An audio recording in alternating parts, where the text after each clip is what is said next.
இயேசு கிறிஸ்துவின் நாமத்தினால உங்களை வாழ்த்துகிறேன்.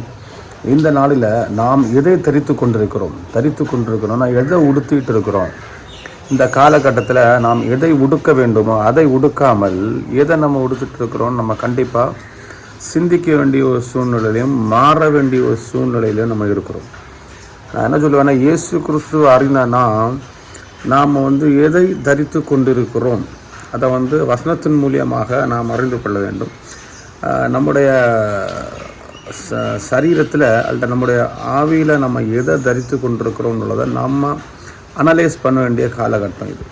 இதில் வசனத்துக்கு என்னன்னா, எபேசியர் 4ஆம் அதிகாரம் 24 வசனத்தில் மெய்யான நீதியிலும் பரிசுத்தத்திலும் தேவனுடைய சாயலாக சிருஷ்டிக்கப்பட்ட புதிய மனுஷனை தரித்து கொள்ளுங்கள். தேவன் தெளிவாக சொல்கிறாரு, பரிசுத்தத்திலும் நீதியிலும் தேவனுடைய சாயலாகிய சிருஷ்டிக்கப்பட்ட புதிய மனுஷனை தரித்து கொள்ளுங்கள். அப்போது நாம் இந்த உலகத்தில் இருக்கிற நாட்கள் ஒரு 80 வருஷம், இதில் நாம் எதை தரித்து கொண்டிருக்கணுமோ அதை தரித்து கொண்டிருக்கணும். எதை நம்ம தரிக்கக்கூடாதோ அதை நம்ம தரிக்கக்கூடாது. நாம் இப்போ எதை தரித்து கொண்டிருக்கிறோம், நமக்கு உள்ளாடிய நம்ம சிந்தனை செய்ய வேண்டிய சூழ்நிலையிலையும் காலகட்டத்திலையும் நம்ம இருக்கிறோம். நம்மளை சுற்றி அநேக காரியங்கள் நடந்து கொண்டிருக்கிறது. மனுஷரை பார்த்து ஓடுகிறதற்கு இது நேரமல்ல. மனுஷனை பார்த்து ஓடுகிற ஓட்டம் நம்மளை எங்கே கொண்டு போய் விடுவோம்னா மரணத்துக்கு ஏதுவாக கொண்டு விடும், நரகத்தில் கொண்டு போய் விட்டுரும். தேவனுக்கு பிரியமான ஒரு ஓட்டத்தை நம்ம ஓட பழகி கொள்ள வேண்டும். அதுக்கு ஏற்ற மாதிரி நம்முடைய கால்களையும் நம்முடைய இருதயத்தையும் நம்முடைய சிந்தனைகள் செயல்பாடுகள் எல்லாத்தையும் மாற்றிக்கொள்ளுகிற தருணமாக இருக்க வேண்டும்.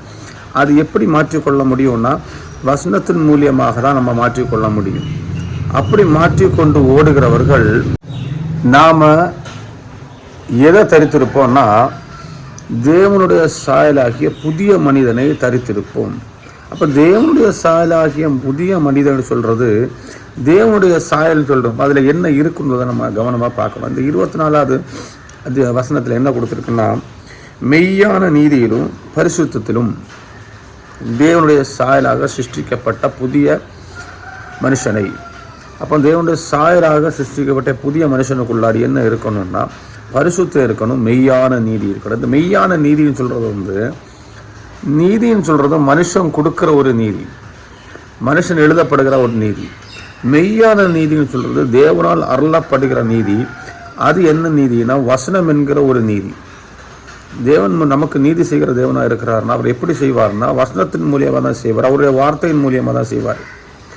அந்த வார்த்தை தான் மெய்யான நீதி. எல்லாம் நிறைய நீதிகள் இந்த உலகத்தில் இருக்குது. நீதி நியாயங்கள் நம்ம மனுஷன்மார் செய்கிறோம், தேவன் அறியாதவர்கள் செய்கிறாங்க, நல்லவங்க செய்கிறாங்க, கெட்டவங்க செய்கிறாங்க. அதெல்லாம் நீதின்னு கன்சிடர் பண்ண முடியாது தேவனுடைய பார்வையில். மெய்யான நீதி வசனத்தின் எழுதப்பட்டிருக்கிற வசனங்களின் நீதி, நம்முடைய வாழ்க்கையின் முறை, தேவன் கொடுக்கப்பட்ட வார்த்தையின் மூலமாக எடுக்கப்படுகிற ஒரு நீதி.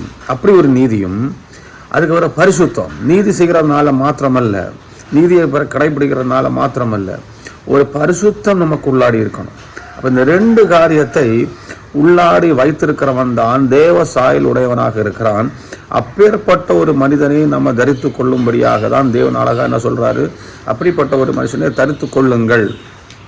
தேவன் விருப்பப்படுகிறது அவருடைய சாயல், அவருடைய சாயலை தரித்து கொள்ளுங்கன்னு சொல்கிறாரு. அவருடைய சாயலை தரித்து கொள்கிறோன்னு சொல்கிறவங்க அவர் கொடுக்குற மெய்யான நீதியை ஏற்றுக்கொண்டு பரிசுத்தத்தை ஏற்றுக்கொண்டு ஜீவிக்கிற ஒரு ஜீவிரம் தான் அவருடைய சாயலை தரித்து கொள்ளுகிற ஒரு அனுபவம்.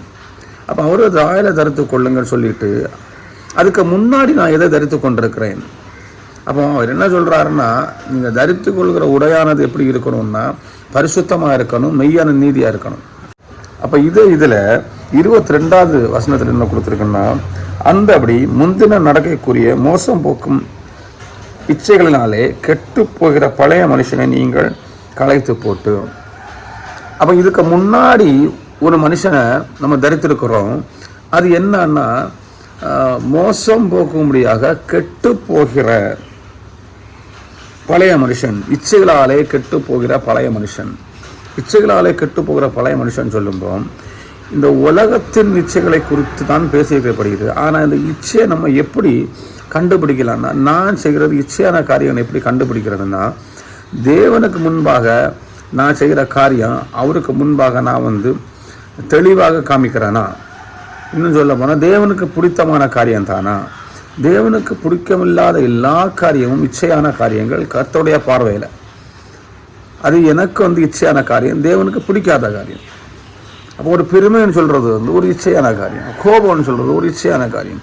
இன்னொரு ஆளை நம்ம தேவையில்லாம அதை பேசுறது, அல்லடா எனக்கு ஒரு செல்ஃபிஷ்னஸ், அல்லடா நான் நல்லா இருக்கணும், அடுத்த ஆளுக்கு உதவி செய்யாமல் இருக்கிறது, இன்னொரு காரியத்தை பற்றி இருப்பது. இன்னும் ஆழமாக சொல்ல போனால் உலக காரியத்தில் பற்றி இருக்கிற காரியம் எல்லாமே இச்சையான காரியங்கள்.